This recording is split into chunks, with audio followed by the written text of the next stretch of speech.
channels. All right.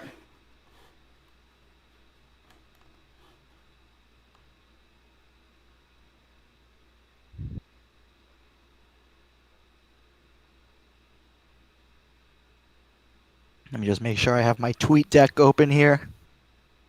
All right, YouTube's taking a while. We already have some viewers on Periscope. I saw you just Facebook tweeted it out. You know what? Let's just yeah. It says test stream though. May want to Oh, shoot. Okay. fix that. All right. You want me to update that for you, Adam? Because I'm in the. Yeah. Just delete that one and do it again. Okay. Yeah, just write like election night stream. Wait, delete the stream or just rename it? Oh, just rename it. Okay. Yeah, because when Adam tweeted it out, it said test stream. Are we live? Yes. All right. Good evening and welcome to 96.5 WCCS Wheaton College Radio. I am Adam Bass and this is the Massachusetts primary. Voters across the Bay State will cast their ballots in several primary elections, including the Democratic Senate primary between Senator Ed Markey and Congressman Joe Kennedy III, the 1st Congressional District primary between Representative Richard Neal and Holyoke Mayor Alex Morse, a 7-candidate primary within the 4th Congressional District, and much more. Our panel tonight is WCCS Vice President Harrison Zyberg, as well as several individuals who have been reporting Massachusetts politics, including Cod Cabin co-hosts Jesse Hahn, Logan Rabe, and Jack Leary, as well as Alexander Chue, Ian Russell, Sam Quinn, James Lupari, Mark Frankel, along with special other guests John Colvoon, Niles Francis. Niles Francis. Thank you. Sorry about that. Niles Francis and Drew Savecki. Now then, let the race begin. So let's start off with tonight. Who do you think will win in each respective race? I'm going to turn it over to you guys. I'll go first. I mean, I know I'm not from Massachusetts, but I've been following this race pretty closely. When Kennedy first entered the race, it was game over for Senator Markey. Like there was speculation that he could retire after Kennedy entered the race. But since then, I think Senator Markey has done a great job of telling voters who he is, and I also think that the COVID-19 pandemic has really altered the campaign. I think the Kennedys, they thrive off of handshaking, hug, interacting with people. I think people like seeing, young, good-looking men like the Kennedys, interacting with people. I think the pandemic really hindered Kennedy's ability to campaign, and I think Markey has done a great job of campaigning online, which is how most people are getting their news these days.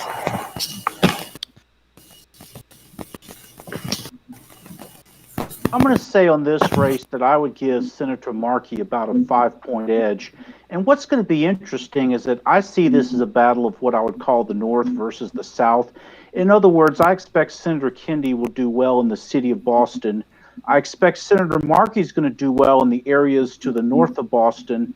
Kennedy is going to do the best in the areas south of Boston. And to me, what the true toss-up is going to be the western part of the state, everything from Worcester all the way to the New York line, because you do have an interesting mix of college students with a more progressive politics as opposed to the blue-collar voters who would be in Worcester and Springfield. So it's going to be a fascinating, I guess, demonstration of the factionalism that's inherent in Massachusetts Democratic politics, because not everybody who's a Massachusetts Democrat is like Senator Elizabeth Warren. It's really more 50-50 between the more progressives and the more, by Massachusetts Democratic standards, quote-unquote, moderate. Yeah, and rural Massachusetts is super interesting. It's the Western Mass area of the Berkshires, the Pioneer Valley. It's somewhat like South Vermont, like an extension of Vermont, in that, unlike most of the rural areas in this country, it's much more secular and much more well-educated. And that's why it'll be interesting to see if Markey can gain a foothold in some of those progressive college towns, looking at Amherst, Northampton, and areas like that. Doing really solidly in those areas will put Markey on a path to victory if he can do it. And with that, the polls have just closed in Massachusetts, so we are looking at any results that are coming right now on Decision Desk HQ, where we will be getting our calls, and we will be checking in momentarily. So back to conversation. If any results come in, please let me know, as well as we can project them on WCCS Wheaton College Radio.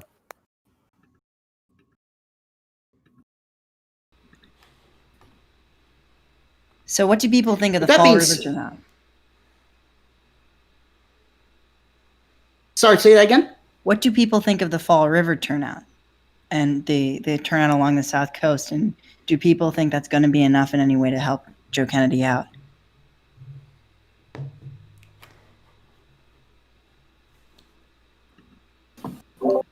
I'm just gonna stop it. I think Kennedy. He's from that's in the 9th district, right? Fall River. 4th, I think, the southern part of the. Yeah, it's in the 9th. It's in the 9th. So I expect him to do better with those types of voters. I think Senator Markey's base, according to recent polls, Senator Markey's base is more educated and more affluent, whereas Kennedy's base is more diverse and not as educated as Markey's supporters. But we'll see. I think the huge in-person turnout is what he needed. The question is, will it be enough to offset what both campaigns believe is an advantage from Senator Markey in the mail-in votes? Yeah, I would agree with that assessment from you, Niles.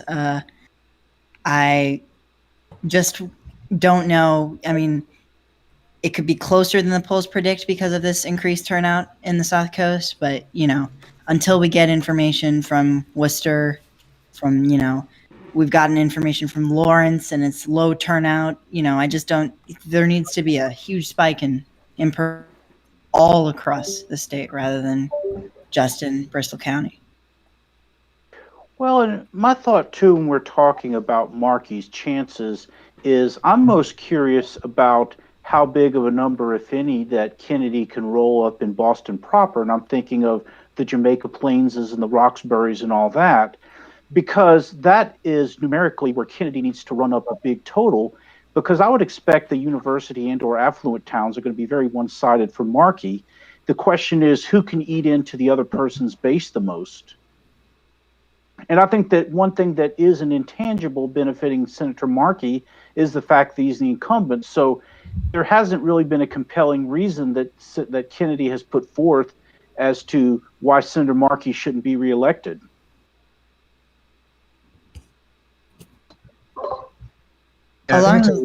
Sorry, you can go.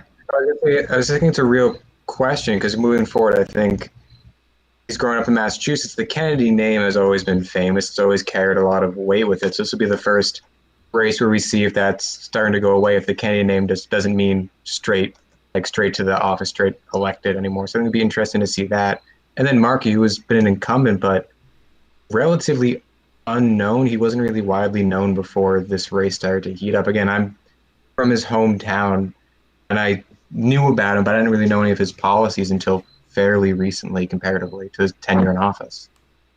Yeah, and somebody on Twitter made a good point. I can't remember who it was, but Markey, the polling trends in this race, Kennedy hasn't actually lost a lot of support in the polls, even though he's gone from winning most of them to trailing in most of them. It's just that the number of undecideds has decreased as people become more aware of Markey. His name recognition increases. You're seeing progressives and liberals kind of coalesce around him. So Markey's really increased his share above the 50 mark, whereas Kennedy's kind of been stable in the mid to upper 40s. Along And those lines, another thing which I think, go ahead, you first. I was just going to say, along those lines, if we're taking now the absolute lowest information voter, the person who, is not politically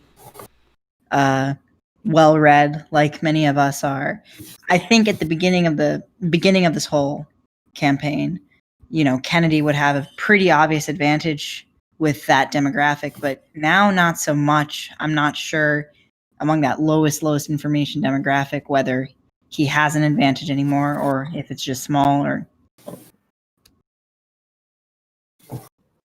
I think there's a second thing which benefits Senator Markey in addition to his incumbency, and that is the early endorsement of AOC, because I do think that, to give you a reverse analogy here, in 2010, the Tea Party energy was driving a lot of what was happening in Republican primaries across the country.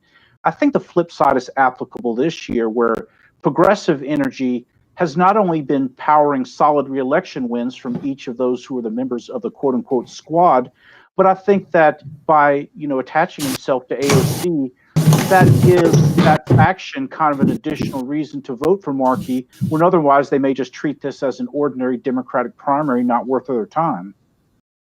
Yeah, I think Markey started in kind of an odd position because he's an incumbent. Most people have vaguely heard of him but didn't really know anything about him. I think I just assumed he was probably pretty moderate for the reason that he's an older white dude who's been in Congress forever. And then when AOC popped up and endorsed him, that was like, whoa, wait, this guy's a real progressive? Like, he just got an endorsement from the most famous urgent in the party, So he's got this, weird mix of advantages where he's got a track record he can run on, but we have our first results. Sorry to interrupt. Introduced himself very well this election, and he did it well. Yes, we got some results. Go ahead. Someone Go ahead. wants to Speak go over results. Yeah. Logan, can you go over results, please? Yeah, you can see at the bottom of the stream, Markey is narrowly ahead right now in the Democratic primary, and Kevin O'Connor leads the Republican primary. Wow, so we are starting off with a small... Oops. Yeah. Sorry so about that. Go ahead. Yeah, no problem. So we have votes from Ashburnham, which is in the north central part of the state along the New Hampshire border. Markey leading there 570 to 533, and we have votes from Norton. Joe Kennedy III up 131 to 103 votes. So very, very early on, just over 1,000 total votes so far. Well, that's very interesting that you mentioned that. Norton. Oh, go on. Sorry. I was just going to say, do you think this is probably mostly, you think this is mostly mail-in votes or in-person votes? Because this could be I would say for Norton. Oh, sorry. I would say for Norton, in person. This is an area that's a little more blue collar and would not really trend to the mail-in ballot. For Ashburn, was it Alex that you mentioned? Or yeah, Ashburnham? Ashburnham. On the New Hampshire border. Ashburnham. For Ashburnham, yes, as you go farther north, I think the mail-in voting trend is a little more there. And that's where you're starting to see the advantage of Markey in the north and Kennedy in the south, as John mentioned. Now, there's another interesting... Oh, terribly sorry. This is a result. I'm looking at the WBUR page. The town of Windsor in far western Massachusetts, where Mark 57 to 43 lead. Now, granted, it's only 200 votes, but being that that's in the western part of the state, and I see that as a more swingy area, I think that's kind of an important result if it is replicated by other towns in that area. All right, so I have this spreadsheet that some other people here have been working on. We're going to be putting in the results by town for Kennedy and Markey. We have a lot of other data points here, like past presidential results and college degree and the white non-Hispanic population, to try and gauge how this race is turning out, what types of voters are voting here. So we have Ashburnham, where Markey looks like narrow lead, and it looks like it was a heavy Sanders precinct in 2016, closer in 2020, has about 38% college educated and 95% white. Seems like a solid Markey town. And when I look at what happened in Windsor, I looked at the 2020 presidential primary, where I was looking at quote-unquote the moderate Democratic candidates and the quote-unquote liberal. It's split down the middle, 117 to 114 in the primary. So the fact that Markey is running 7 points ahead of the standard 50-50 split that I saw in the Massachusetts primary in March, it's an interesting initial indicator. And being this is small... Go ahead. Hold that thought. Sorry. Go ahead. Hold that thought. We do have some results from the New York Times in terms of the Massachusetts 1st Democratic primary. Neal currently leading Alex Morse by 57.7, a total of 128 votes, to Morse's 94 votes, 202 votes in total. Still very early in the night. Could happen. Just as could happen, anything could happen. So go ahead, John. And what's interesting about what you just noticed, there was almost an 100% correlation between the vote that Richie Neal and Ed Markey got in Windsor, while Alex Morse and Kennedy got the same 43% in that one town. Yes. I do apologize because we actually now have finally Massachusetts 4th congressional district results right now. Currently in the lead with 48 votes is Becky Grossman with 220, not 200, that's a lot, 22.43% of the vote. Jacob Auchincloss with 40 votes, 18.69, followed by Jesse Ramel with 37, and Hassan Leckie with 28.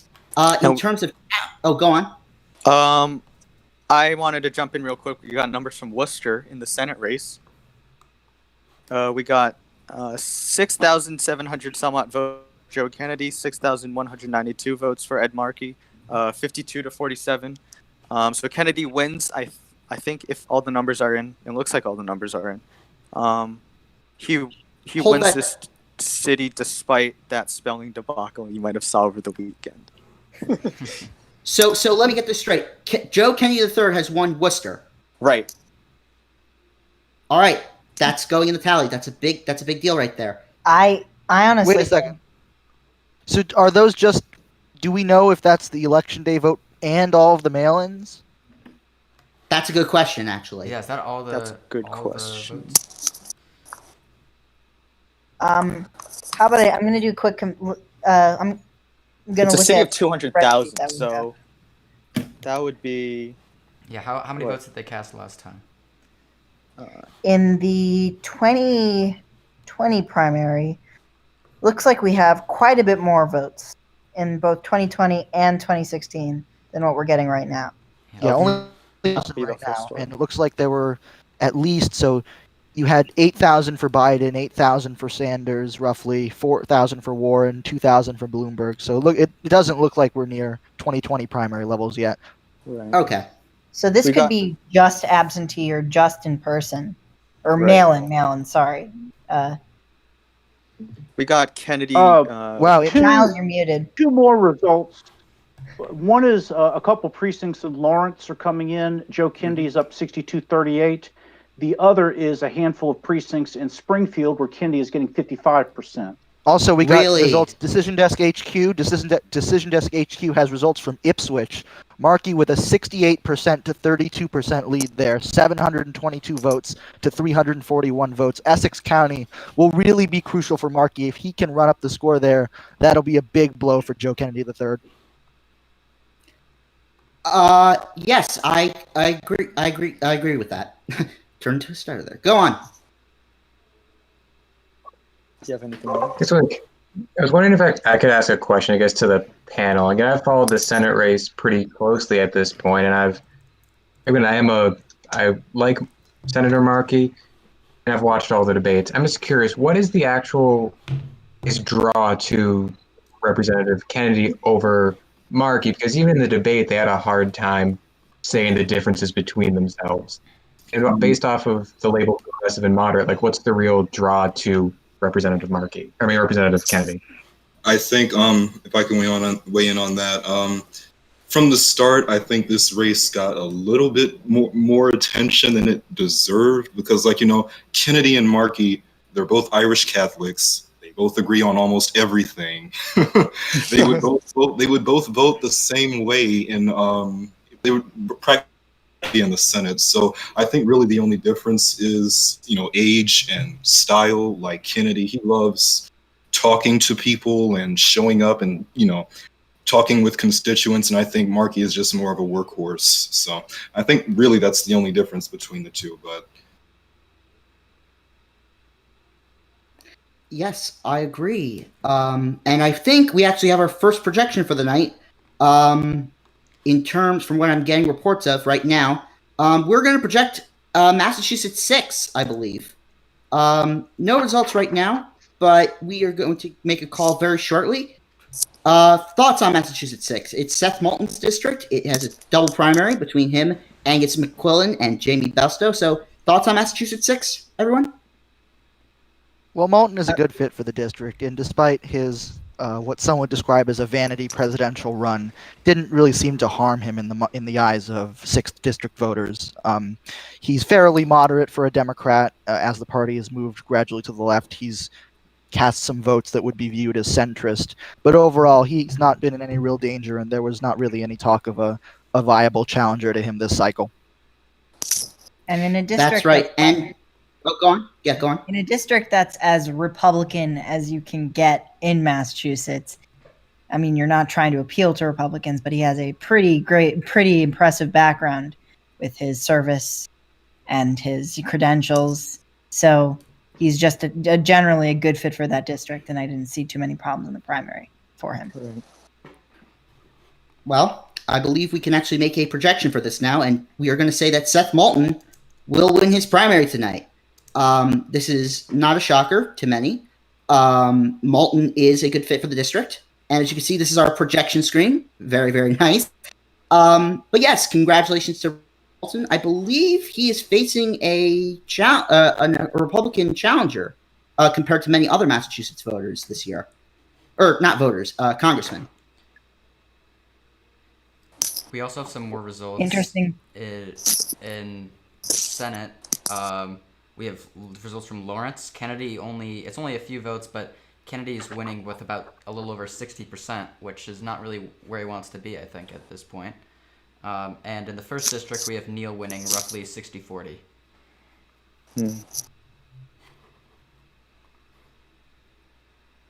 What's interesting about that 60-40 for Neal is right now Neal is pulling in a 2-1 lead with 2 precincts coming in from Springfield. What's going to be more interesting to me will be if Morse has a similar one-sided lead when you start to get to the college towns. That's a misconception, though, because many of the college towns are in Massachusetts, too, Jim McGovern's district. Now, if the district was held in the election was held in District 2, I think that would be a much different story. But we're going to wait and see on that. So let's talk about the Massachusetts first race. For many people have been discussing, it's been a race of controversy, as well as something that could be potentially big for the nation if the House Ways and Means chair is primaried off. So open the floor to discussion on that. Yeah, I'm just going to jump in here and say that we got some numbers from Holyoke, Mayor Alex Morse's home. 14% in. Richard Neal's leading, 589 to 512. So, those are preliminary numbers. Maybe they're from more Neal-friendly precincts, but that's something we should watch. Morse couldn't lose his own city, which would be terrible. And it looks like those same precincts reported for Senate, and Markey actually leads them. Markey leads 573 votes to 500. That made a 47% in those precincts. And it's only 2 precincts. Okay. Well, as they say on election Twitter, I'd very much rather be Richard Neal.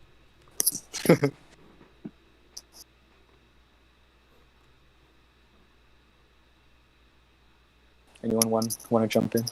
Yeah, Yes. Go on. I was going to say the fault lines in the 1st district are interesting because really the activist energy on the left out there is very much behind both Morse and Markey. A lot of the people who organized for both Bernie Sanders and Elizabeth Warren in the presidential primary just went straight to the more progressive candidates in that area. But the weird thing is that in terms of actual voters, their constituencies are very different because there's a lot of people who are just okay with the old veteran incumbent. And in the 1st congressional district, that's Neal, who's the more moderate-ish Democrat. And in the Senate primary, that's Markey. So you have this, what looks very weird, if we look at it purely through an ideological lens, but that's just not how the voters behave in many cases. Voters are weird. Yep. Yeah, voters are weird. Another interesting. What were you saying? Another interesting result I'm seeing. Go ahead. So the thought I had was that in the area south of Boston, I would expect that Kennedy would be dominant. There are some results that have come in from East Bridgewater where it's very much a draw kind of race. And so, those kinds of things catch my attention because if you're going to have one candidate dominate, you're going to see a consistent pattern of dominance. And I'm not really seeing any kind of special Kennedy strength anywhere. In other words, we're seeing 70% in Lawrence and 70% in Springfield and 70% here, there, and everywhere. I'd say, okay, he's getting his base out, but I'm not really seeing any strong Kennedy towns yet. And I think the same thing seems to be happening over in the 1st Congressional District with regards to Richard Neal. Along those lines, I think that, sorry, give me a second. Do we know where that's coming from? Yes, just a reminder for those who have background noise, please mute your mic. We are using Discord. We need to do the best that we can. Anyway, we have some more results. Go back on. From Decision Desk. The town of Stowe, which is Metro West. It's around half hour west of Boston. You'd expect Markey to run pretty strongly in these suburbs, and Markey taking 68% of the vote in Stowe. Wow. Results coming in out of Burlington, just north of Boston. Ed Markey leading 58% to 58.7% to 41%, 376 votes to 264. If I remember correctly, I think Burlington is in Markey's district. So that is correct. Showing. Burlington is in District 05. If a good showing, if not incredibly dominant, but also only 14.2% of precincts reporting. So, yes. If we may get a little weird for a minute here, why don't we talk about the Republican races for tonight, specifically the Massachusetts Senate Republican race. For those who don't know, this is between Kevin O'Connor as well as Dr., and I'm going to butcher this name, Shiva Ayyadurai. I apologize if I butchered that. Ayyadurai. Thank you. We know that Charlie Baker voted for O'Connor, and it seems like O'Connor right now is doing incredibly strong. Decision Desk HQ having him 65% over the doctor's vote for 35%. Looks like, according to Decision Desk HQ, he's won every single town so far except for Gosnold, where he's tied. So he didn't lose it either. Yeah. And you look at the widespread support for O'Connor across different demographics. He won Worcester. He'll take Ipswich. He's taking Wellfleet. It looks very right now. I thought Shiva had a chance, but it looks like I've underestimated Republican voters, and I'm very glad I did. So I would actually, if the city vote comes in from the more urban areas, I would expect Shiva to do better around the more urban areas, just generally because many of the more Republicans live in some of those more urban areas. And we got more results. We got results out of Weston, another Metro West town, extremely affluent. One of the biggest swings from Democrats to Republicans between the 2012 and 2016 elections. Obama won it by 4 points and Hillary won it by 41. We have early results out of there, and Ed Markey taking 67% of the vote in Weston, 950 votes to 400. Wow. That's amazing. And Weston is part of Massachusetts 4. We actually do have some results there, if I'm correct, or I may be wrong on that front. But Weston's different? Okay. Yes, it's not Massachusetts 4. My mistake. It's a little bit north. So I can't see how much of Weston we have left because Decision Desk doesn't actually post percentages right now. Right. I mean, that's a pretty good showing for Markey in an area where he's expected to do well. And just something to watch on in the night is if that in-person or whatever vote, the added votes serve to, push that margin up or push it down. And if we look in towns like that and we see the in-person vote start to push the margin down, that could be a sign of Kennedy momentum. Actually, we do have some results from Attleboro, Massachusetts for the 4th Congressional District. Becky Grossman, 32.14% of the vote, with Auchincloss, 24.6% of the vote. This is actually kind of incredible because many pundits have been saying that this is Auchincloss's best territory. Now, as of course, the night is still much too young for us to make a call on Massachusetts 4. In fact, we might be here all night waiting for Massachusetts 4 because this is a race with 7 candidates. That's a lot.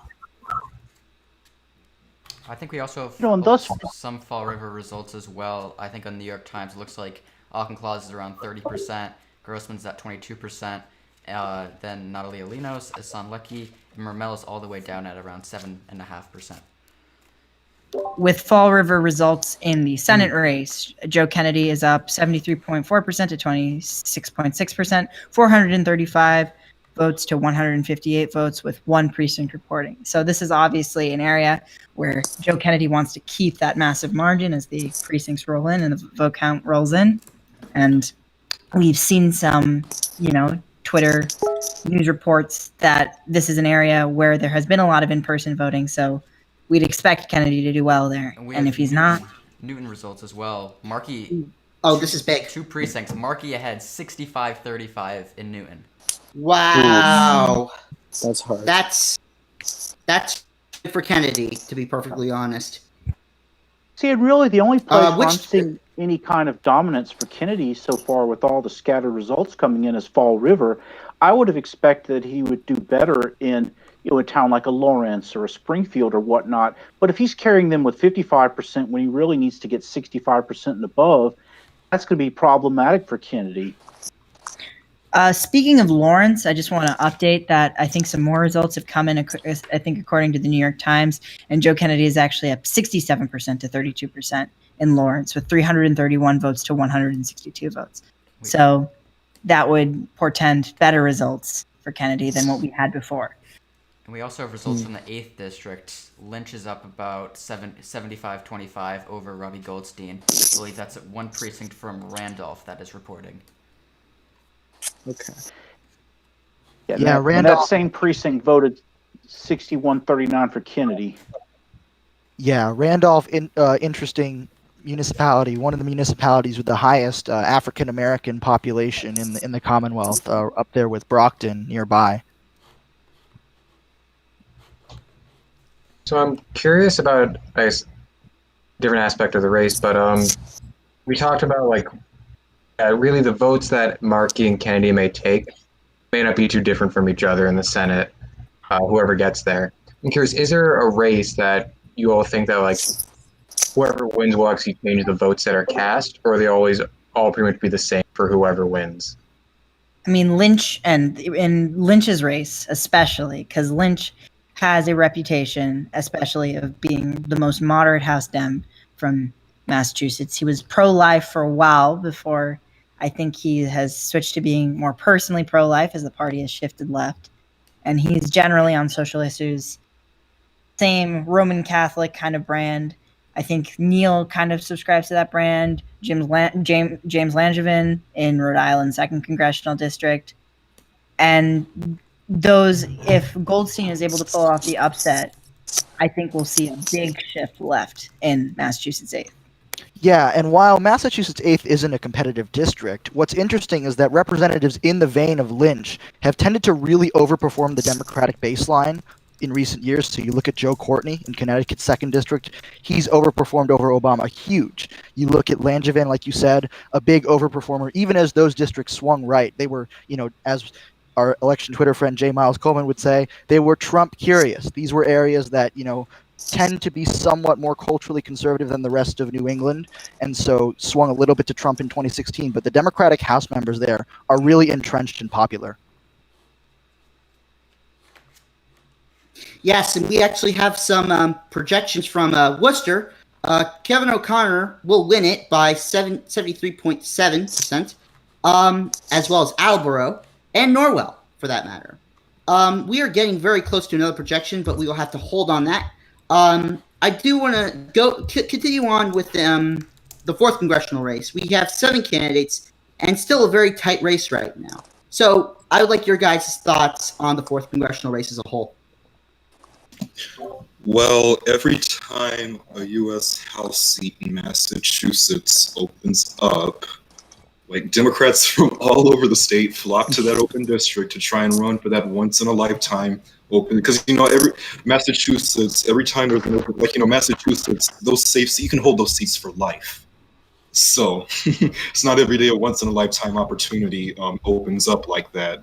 But I think we're seeing all these candidates run because, candidate himself, that he's not coming back to the House if he loses the Senate primary. So I think they're trying to fight for that once in a lifetime. And all these candidates are they're not old, like all these candidates running here, the top candidates anyway. They're not on the older side, so they could theoretically hold that seat for a very long time. So I think that's why we're seeing so many candidates, running for this seat. On that note, And another interesting no, you go ahead. Another interesting thing too about that split seat is when you have a race that is that crowded, so everybody's beating up on Auchincloss for being quote unquote too conservative, whereas my attitude is in a moderately progressive district like that, when you have that many candidates, perhaps it's actually the smartest strategy to take, figuring that all you need is to get one more vote than the other guy, and if you can find that little moderate Democratic slice of votes, there's certainly nothing wrong with positioning yourself that way as opposed to me tooing with the other more progressive candidates. So in other words, Auchincloss to me was actually being smart, kind of separating himself from the pack. Because the district has a very demography to it. Not all of it is Newton and Brookline. You do have, an amalgamation of suburban and more blue collar areas. So it seems like everybody to me was spending too much time worrying about what Wellesley and Newton and Brookline and all that thought where there are votes to be had elsewhere. If I remember correctly. Oh, incidentally, to answer the question before I shut up, to answer the question about if it's precinct versus early vote, I noticed the vote total went up quite a bit. And what it looks like happened was there must have been a dump of mail-in votes in Worcester, because even though there's a handful of precincts reporting, you have roughly 13,000 votes reporting from Worcester, which is about half of what the presidential turnout was, number one. And number two, dominating there, which I also find interesting because I think he was pinning his hopes on getting a good vote.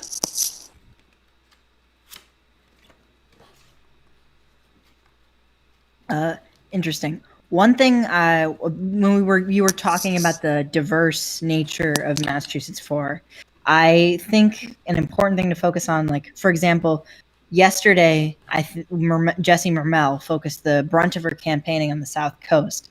And I think that's an important source of votes. As you were saying, people are focusing a lot on Newton and Brookline, where both of the candidates are from. But if somehow, I don't think we know exactly who will be the strongest candidate in the less suburban areas of the district. But I know Mermel has spent a lot of time down there. Auchincloss has spent a lot of time down there. If we can see, a noticeable bump, we could see something in that area. We could see something similar to what happened in Massachusetts 3 in 2018, where it's not completely similar, but Lori Trahan, being the only candidate from Lowell, basically monopolized that Lowell vote, and despite not leading in any poll leading up to the election, was able to get the votes in Massachusetts in that primary and win and become the next congressman. Hold that thought, because we actually do have some results from Newton. Auchincloss leading there by 30%, while Jessie Mermel is leading there by 33%. In Attleboro, Auchincloss still leads by, he does not lead, I apologize. But it seems to me that due to the fact that more Newton votes came in, Auchincloss has a small lead of 1% over Becky Grossman. In Massachusetts Senate, however, and this is the thing that caught my eye, Ed Markey is leading Joe Kennedy in Attleboro by 70% right now. 192 votes. Now, that's very little, and we will definitely see what happens as it goes on throughout the night. But the fact remains is that if that keeps up, it's not a good sign for Kennedy. And I wanted to talk about Lowell for a second, because Lowell is a super interesting city. It's pretty diverse. It's got 23% Asian, 18% Hispanic, relatively low college attainment. It's one of the areas that Kennedy really wants to both juice turnout and get a decent margin. And as I'm saying this, I'm seeing a couple of results from towns on the Cape, actually, which is interesting, from Decision Desk HQ. And Markey, I to my surprise, is leading quite strongly in Wellfleet, where he's up 68-31, and in Eastham, where he's up 58-42. Those are probably, I'm going to guess, mail-in votes, because I don't see Markey winning Wellfleet by 37 points, but that's certainly intriguing. And I just saw some Somerville results on Twitter. Ward 7 Precinct 1 has Markey with 407 votes and Kennedy with 92. Oh my goodness. So huge Wow. lead for Markey in that one precinct in Somerville. And from Decision Desk HQ, we can see some results actually coming in from the Vineyard. Ed Markey is doing very, very well. In Oak Bluffs, he's leading 63% to 36%. In West Tisbury, where I actually was just a week ago, he was leading 72% to 27%. So big margins out of the Vineyard. And we have some results from Somerset and Bristol County. Jake Auchincloss blowing the waters out of it. 27.54% to Grossman's 19.78%. And Lecky and Linos tied with 14, with Mermel at 11. So Jake Auchincloss's plan might be playing out just as he wanted in those Fall River and New Bedford suburbs.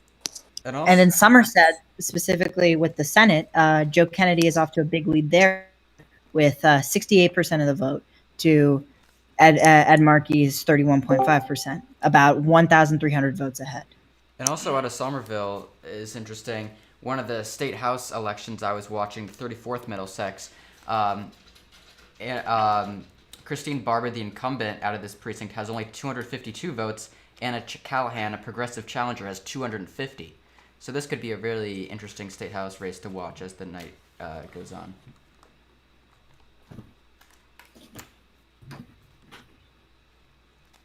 Yes. Actually, I do believe we could make another call, and that's going to be for the Republican Senate.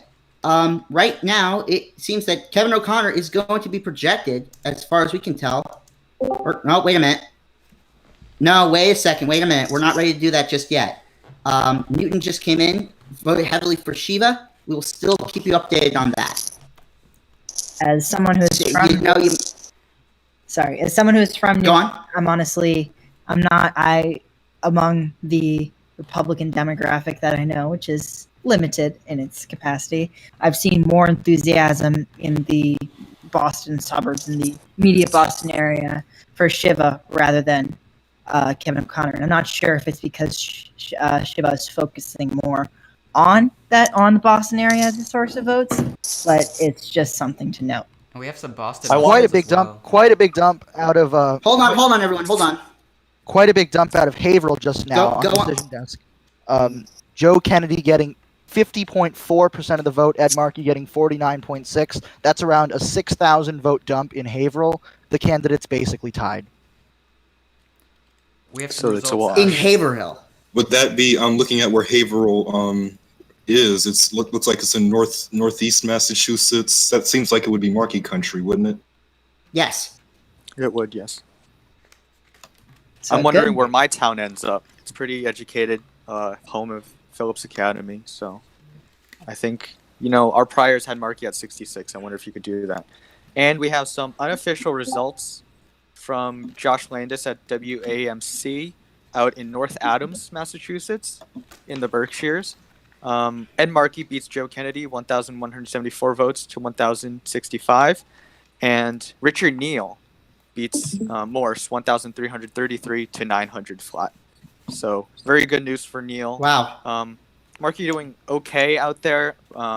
Maybe that 100 vote difference is a little bit smaller than what his team probably would have wanted, but it's okay. We also have some results from Boston. I see a Ward 21, Precinct 9, which is also part of Alston. Ed Markey has 457 votes. Joe Kennedy with only 122. Wow. Yikes, really? I apologize. That's not. I'm sorry. Austin. Oh, that is. Wait, not repeat good. that again. Ed Markey with 457 votes and Joe Kennedy with 122. Alston is the youngest neighborhood in the state. Right. So I guess that's to be expected. It's a neighborhood. Wait, Brookline. Have we talked about the Brookline results yet? There have been 2-1 for Markey. Wow. On WBUR, showing Ed Markey up 66%. to Joe Kennedy's 33.9%. In Brookline. In Brookline, of course, 6.2% work precincts reporting, but still, you don't want to be not cleaning up in your district. I mean, so. Yeah. Yep. At this point, If this keeps going on until 9, I think we're going to make the big one, guys. I think it's if this keeps going on until 9. Yeah, I'd see what those I'd wait and see what those in-person votes are like first before, Absolutely, yes. yeah, I think it's gonna be actually a long night. It Call was kind of anything. illustrative of how I guess irrelevant, for lack of a better term, the Republican primary is when you're looking at the aggregate turnout thus far. We don't really have the big cities reporting en masse yet, and we have something like 25,000 votes on the Democratic side and 4,000 votes on the Republican side. So in other words, the Republican primary is kind of an afterthought, and very few independents, it looks like, are choosing to cast a Republican ballot. Because I would expect the Democrat-Republican numbers to go even higher once you have the Bostons, the Springfields, and the Worcesters reporting en masse. But you really don't have that urban Democratic vote that is heavily reporting yet. And that's why I think we should hold off on we should hold off on a candidate on a. Hold on a second. Out of Brookline as well, it appears Jesse Mermel totally dominated that one Brookline precinct. On New York Times, it's actually put her ahead, but I'm sure overall, with all the results, it's still Auchincloss and Grossman as the top two. Yeah, Brookline it has still Auchincloss. Yeah, like that's a place where I'd expect Going Mermel out. to do. Yeah, Brookline is a place where I'd expect Mermel to play very well. These are voters that tend to be highly engaged, and we've seen actually in Democratic primaries a trend particularly among highly engaged voters, that women candidates have gained real traction in Democratic primaries over the last year or so, and Mermel fits that bill for sure. We have some more. And Boston of course, results as Mermel is well. from the district, from Brookline. Sorry. Do we have results, Logan? Yeah, so this is from the Dorchester Reporter. I think this is Ward 16, Precinct 11. Sounds like this is in Dorchester. Ed Markey, 291 votes. Joe Kennedy, 259. In Dorchester. That's what it looks like. Florian Hall is what they're saying. Wow. Dorchester is well, going off where Kennedy needed to do well. This, as Dave Wasserman says, this is a really high turnout primary, and I would have to agree with him. Now, does that mean I've seen enough? Of course not, Mr. Wasserman. I have not seen enough. We still have more results to go through. Anyways, to go back to How's the the whole 8th point district of no results on DDHQ right now, but still stuck at 74 for Lynch at the current moment. In the 4th congressional district, in terms of the Republican primary, David Rosa is up ahead by about 200 votes to Julie Hall. This is kind of a surprise since Rosa has been running pretty much a ghost campaign throughout this entire race. Rosa has name recognition from past. You're right. So absolutely right. That could be a factor for this. And we have results from It looks Shrewsbury, like we got some. a suburb of Worcester. Shrewsbury Precinct 7 has Markey at 488 and Kennedy at 332. Looks like we have some more Western Mass results too. In the Senate race, Deerfield just came in for 59.11% Markey, 40.89% Kennedy. Worthington just came in 62.53% Markey, 37% Kennedy, and Monroe just came in, which is a very small town. Nine votes for Markey, 5 votes for Kennedy. And Markey with an all-important win in Monroe, I see. So someone else should check out the Massachusetts 1 results of Western Massachusetts. Yes, I will do that right now for Oh, sorry. We've got Randolph more fully reporting here. Again, one of the most African-American municipalities in the state. Kennedy leading it 2,454 to 1,721. That's 58.7% to 41.2%. That's a pretty healthy margin, though I imagine Kennedy probably would have wanted to do better than that. We've agreed. We know as we come up to the 9. Go ahead, John. No, go on. One parenthetical thought I have is when we're talking about where Markey and Kennedy's strengths were, one of the things that caught my attention was when I was looking at the African American Democratic primary vote. That was the one area where Kennedy had dominance, as in he led 55 to 26 over Markey in that poll.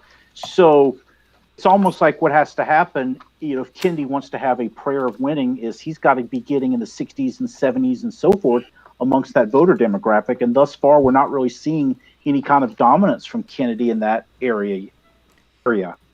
We also have I would like to see more results out of Brockton. We have more Dorchester results. Boston Ward 17, Precinct 14 has Markey at 292 votes and Kennedy at 265. Okay, so not too bad. It's Dorchester, too bad. Which is Kennedy. In the OSC model, Kennedy was ahead by a ton, and in Dorchester, so he's underperforming based on that. In Dorchester, that's a place he can't underperform. He needs those neighborhoods in order to win. Yeah, it's looking like it's going to be. It's not going to be a blowout. Looks like, but I'd still rather be Senator Markey at this point. Of course, I think it's going to be a very modest lead. We will give it a little. Looking district, who would you want to be right Go now? on. Panel, who would you want to be right now in the 4th district? No one. I want to get out of there. I would want to be Auchincloss. I still would want to be Auchincloss. I think Mermel has a pretty good shot at the. I agree. I think I'd be Auchincloss. We want to be Auchincloss. Yeah, he's showing some good support, broad support in demographically and geographically diverse areas. He might not be winning everything, but he's pulling strongly. And as I saw here in 2018 with Lori Trahan, she didn't win that many towns, but she came really close, especially in the western portion, with Dan Coe. And that's what gave her the 117 vote edge in that race. Something to note, just a funny little thing. Dave Cavell, who actually dropped out of the race, according to Decision Desk HQ, actually has more votes than Ben Siegel, who is a candidate currently running for the seat in Massachusetts. That's unfortunate. So that is, I don't think any of us were projecting a Siegel win, but still not where you want to be. Right. Oh, yeah, and Christopher Zanettos, who also dropped out, is ahead of Ben Siegel too. So I think the problem is that they dropped out a little too late because people still voted for them on the ballot, and because of that, those potential votes that could have gone to Mermel, she's not getting them, at least right now. Another argument for ranked choice voting. Absolutely. This will probably be the catalyst. It could be. I see ranked choice voting outperforming the 4th district by probably a significant margin, especially considering how democratic it is. I got some numbers from Ted Nesi out of what he calls a pretty liberal Newton precinct. Ed Markey wins it 216 to 162. In the congressional race, Jake Auchincloss takes it with 97 votes. Mermel second with 86. Grossman third with 79. And there's just a scatter shot. Leno's pulled 44, which is pretty decent for her. She's going to have a pretty good night. She's not going to win. But for a candidate that entered so late in the race, touting her epidemiologist record, she's going to pull in a good amount of votes, and she might have a good political future, maybe on a local level. We got some results out of Topsfield right now, another North Shore town. The notable Topsfield Fair held each summer. Highly recommend for anybody who's in the area. Markey leading there, 60% to 40%. Healthy lead, not as big as his lead in Ipswich, but he's doing what he needs to do in Essex County right now. We have some Senate results out of Cambridge as well, Ward 3, Precinct 1. I see Markey at 197 votes to Kennedy's 66, which is about 75% to 25%. Yeah, and as somebody who's from Cambridge... we can also Sorry. Yes, I believe we can actually make a projection right now for the Massachusetts Senate race for Republicans. Kevin O'Connor will be the nominee for the Senate in Massachusetts. He has just outperformed Shiva by a plentiful amount. I think his support only went through to Newton. But from what I'm looking at right here, I just don't see a path for him right now. So we're going to project that. And I was going to quickly say, And just keep in mind, if go on. Yeah, no, as somebody from Cambridge, I've lived here all my life for 21 years, and I think Markey has done an excellent job at kind of unifying the coalitions that we have here. The old money in West Cambridge, the more affluent families, those are the kinds of families that don't think Kennedy has made a convincing argument to fire Markey. They've known Markey for a long time, and they want to keep him. He's got that base, and he's also got the fired-up, young, progressive activist base, of course, which we have a lot of in Cambridge, and that portends a very strong performance for him here tonight. Now, I actually have a question. I know it's definitely too early to call really the Dem Senate race, but we see Markey leading. What do we think, or do people have like an idea of what the future for Joe Kennedy in politics would be if he does lose tonight? Because he said he's not going back to the House. So what does he do moving forward? Does he try to run for governor? Does he wait until someone retires again? Like, what's his path moving forward? Or did he really like shoot himself in the foot by running now? I think he'll probably, if Biden wins, he'll probably, get some low-level ambassadorship position or something like that. I think maybe running for governor, like nobody's, not even Jesus is beating Charlie Baker. So, I'd advise against that.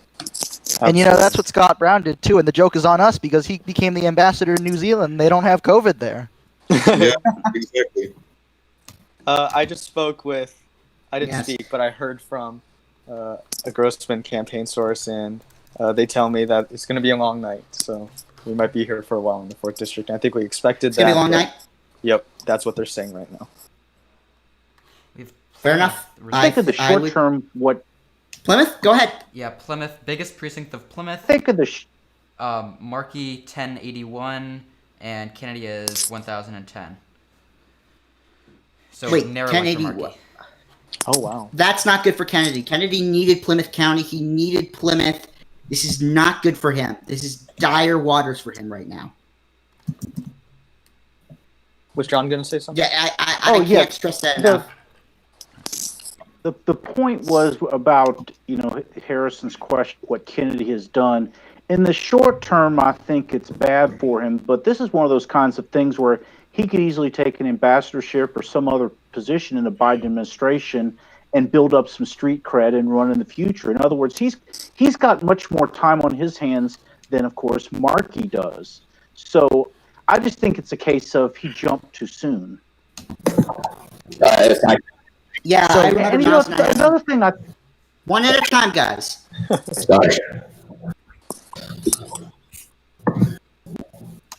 There's 10 of us. I defer to the gentleman from Georgia. Lowell, yeah, go ahead. This is a shock. 2 precincts from Lowell, and on New York Times, Markey up 54% to 46%.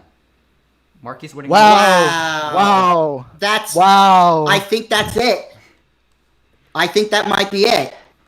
I'm gonna drop this 2 precincts though. It might be from the more little suburban-esque area of the city instead of the actual city portion. So we're gonna let's sit tight on that. Wait. It's just 50 some odd votes different. So let's just Although you get very excited. Vote dump that. There's still more of Worcester that's coming in, and Kennedy is still clinging on to about a 4 or 5 point lead. So, in other words, I'm not seeing Kennedy break out anywhere that he needs to. And thus far, about the only strength I'm seeing is in those towns south of Boston. But not, with the exception of Fall River, I'm not seeing 60 and 70% wins anywhere, which is what he really needs. Yeah, like you have Markey killing it in some of these suburban towns, and Kennedy's just not doing that in his home base. So interesting. Just zooming out a little bit at these results, looking at the spreadsheet here. I don't know if Logan right now, but I'm looking at the college-educated towns that have reported so far. We know that one of Markey's strongest demographics has been people who have high levels of educational attainment. All of the polls pre-election showed that. And so far tonight, we have 4 towns reporting that are at least 70% college educated. Now, to put that into perspective, the nationwide average is about 30%. So 70%. We have 4 towns like that. Markey clearing 63% in all of them.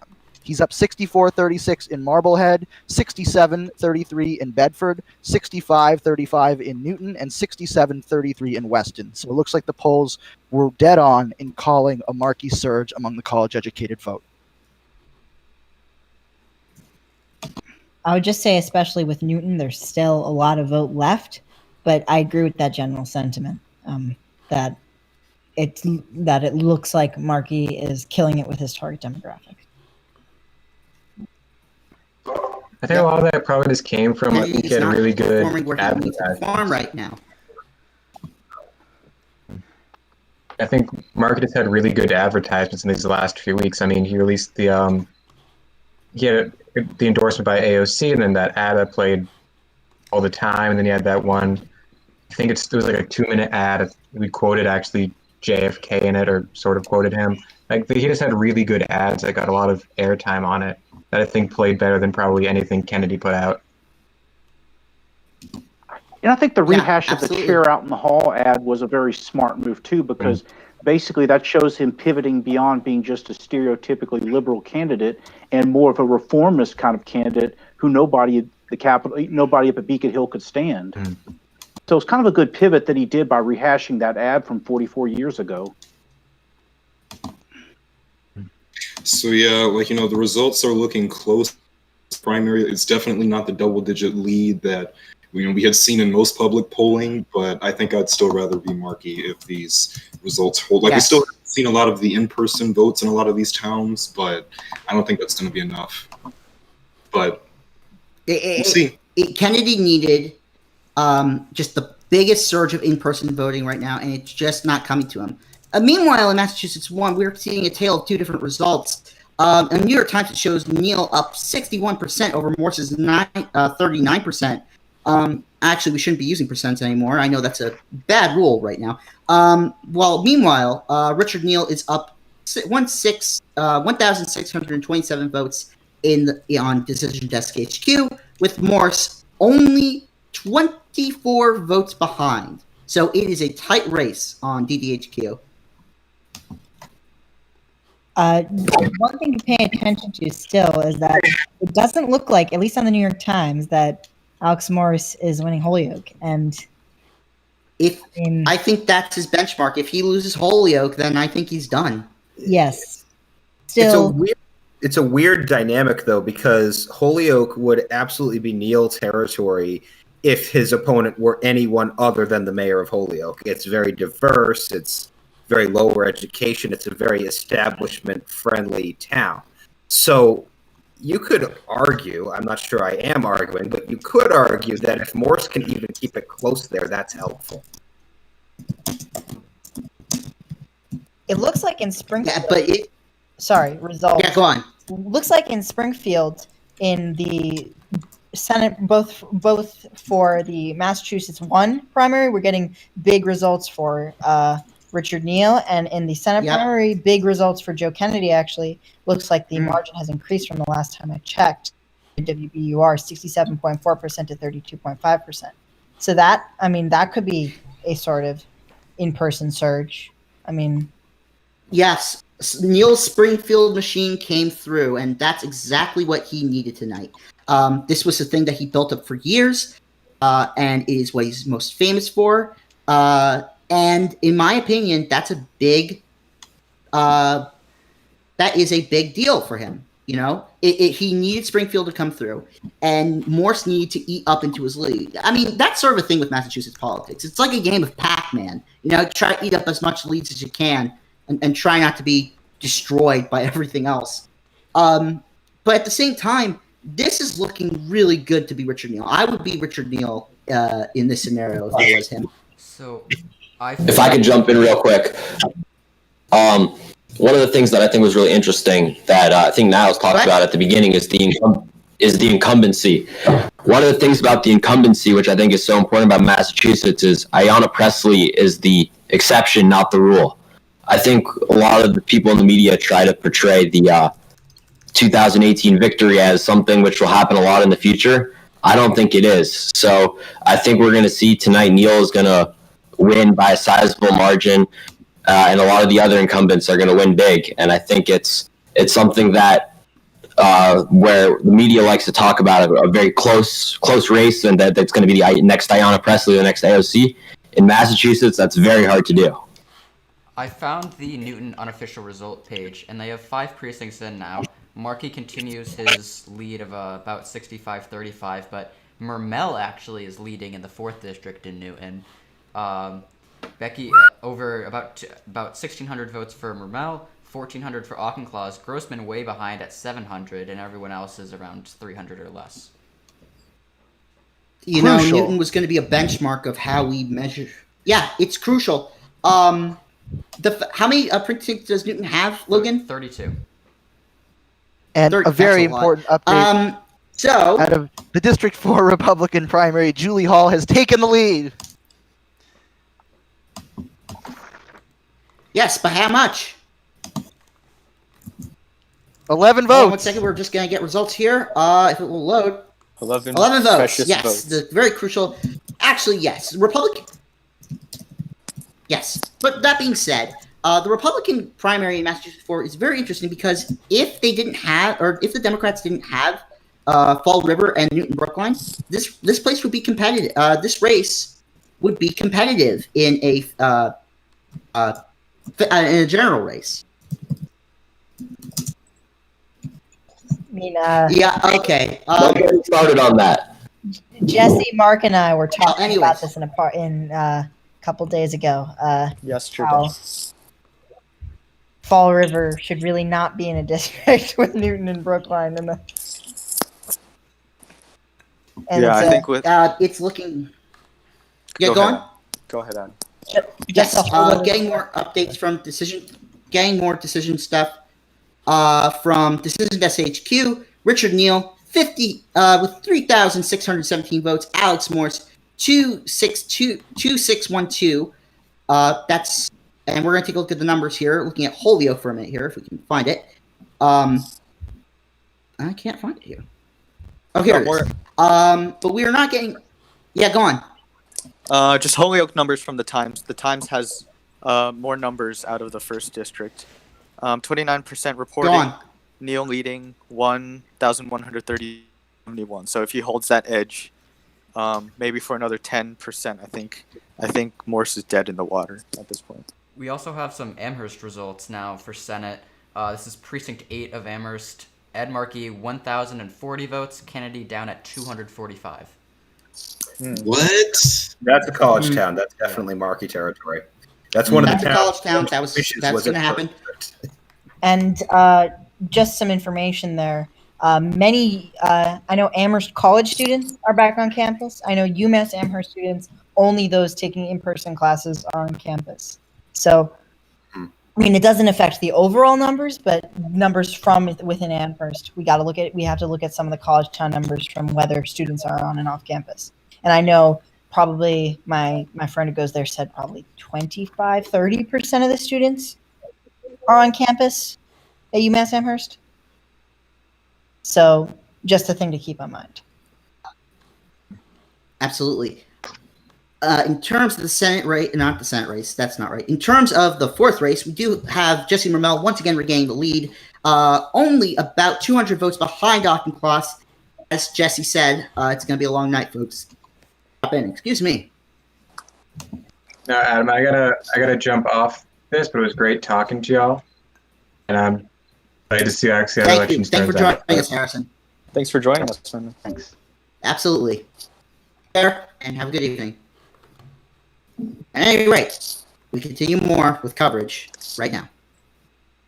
Dighton coming in with results. So, Jesse Mermel is. Let's give Alex some time.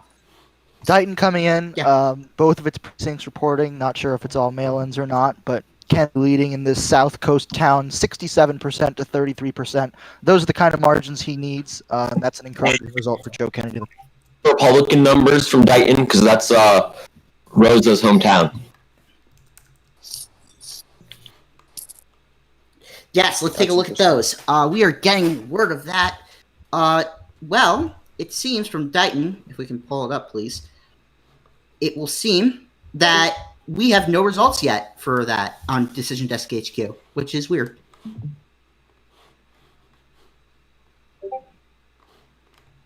I'm not seeing anything on the New York Times either. No. Guess it didn't come in yet. Interesting still, no change from earlier, according to the New York Times Decision HQ on the Stephen Lynch race. Still 409 to 140. Yes, that is interesting. I think that has to do with the fact that Boston votes are going to come in much later in the night. And Stephen Lynch does have, I believe, Southern Boston as part of his district, if I'm correct. Yes, he's actually I think he's from South Boston, or he lists that as his place of residence on the House record, I think. Yes, I believe so. But anyways, let's go back to the 4th district right now. Jesse, I know you just tweeted that you would really want to be Jake Auchincloss. Elaborate on that with the scenario that's going on right now. Well, actually, looking at the numbers with 16% in Newton, where Auchincloss and Grossman are city councilors, seeing Mermel leading is something that has given me second thoughts about that tweet. I was about to revise it, so thanks for calling me out on that. All right, we got. Wait, how much is she leading by? Guys, we have all the precincts in Natick. Natick. All right, We have so all the precincts in Natick, and Markey is winning. He's got 6,000 votes, 63 to 37. A Markey victory in Natick. Another Metro West town. Relatively affluent, well-educated. This is the type of area you would expect Markey to do well in. He's won it by 26 points. Jesse, as soon as you said I want to be Mermel, New York Times just updated it. Auchincloss is leading by only 6 votes right now. 6 votes. I'm gonna get this is just if this goes to a recount between Auchincloss and Mermel, it's proof that everything happens again. An important note. I hate to interrupt here, but Dave Wasserman just called the Senate. Dave Wasserman called the Senate. Wow. Well, then we've seen enough, folks. Ladies and gentlemen, the winner for the Massachusetts Senate primary is none other than Ed Markey. The Kennedy streak has been defeated. And that's going to be it. There's no more growth that he can do. And yes, congratulations to Senator Markey for a big victory. It's kind of historic, actually. Thoughts on this? We might be slightly premature. It might be a little early. Yes, because might be a little early. I wouldn't count a Kennedy losing. It's like a funeral. You don't want until the person goes into the ground. I wouldn't count anything as out of the question. Very well. So, and I would like to wait for results, especially from Brockton. I mean, Brockton could be a big source of votes for Kennedy.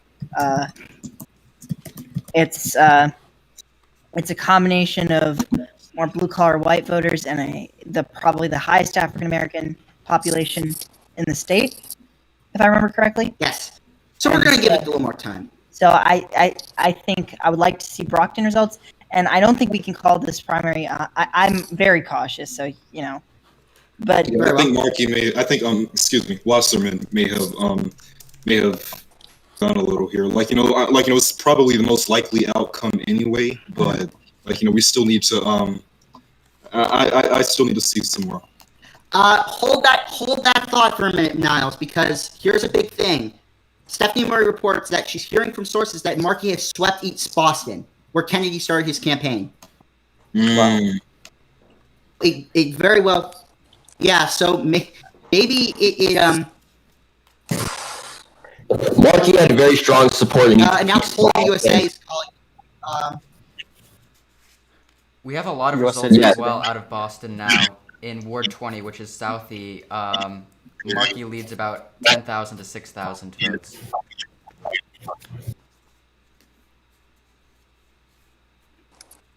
I don't think that's good. Yes. For who? Kennedy? I mean, the thing is this: you obviously with far less than 10% of the vote in, it seems premature to want to call anything. But when you look at the map graphically, you do see this broad swath of territory where Markey's carrying just about everything except for some central cities. And even in those central cities where Kennedy is winning, it's not, with the exception of Springfield and Fall River, a dominant position. And, another thing I find interesting, too, you talk about the robustness of the turnout. So Natick is 100% in. When I looked at their vote count relative to the primary, you had in both cases 10,000 votes. Go ahead. 10,000 votes being cast in both instances. So in other words, you're going to have a very healthy Democratic turnout tonight. And Natick, to me, is one of many examples where we're going to see that. We're seeing Ed Markey leading Joe Kennedy by 62,200 to Kennedy's 44,000. I am bad with numbers. 44,529 votes. We also have results out of the 8th district as well. New results. Out of the 8th district, finally. So the Ward 20 in Boston as well. They have Lynch with 5,140 votes and Goldstein with 3,922.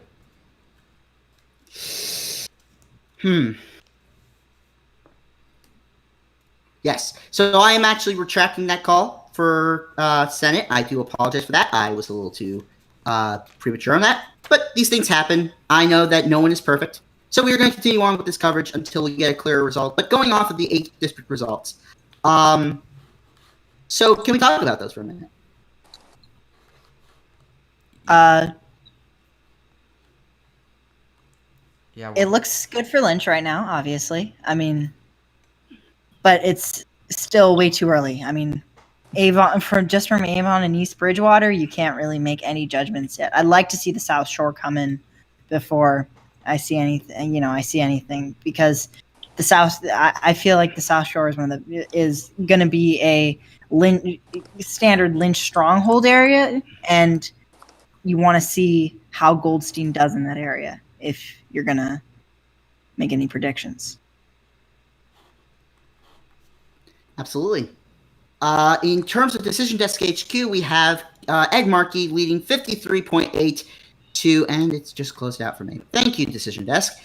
At any rate, we have Ed Markey leading 53.6% to Joe Kennedy's 46.92%. We're getting some more things from, I believe, Springfield. Kennedy still leads there, as well as, I believe, Seekonok, where Kennedy also leads there by 17%.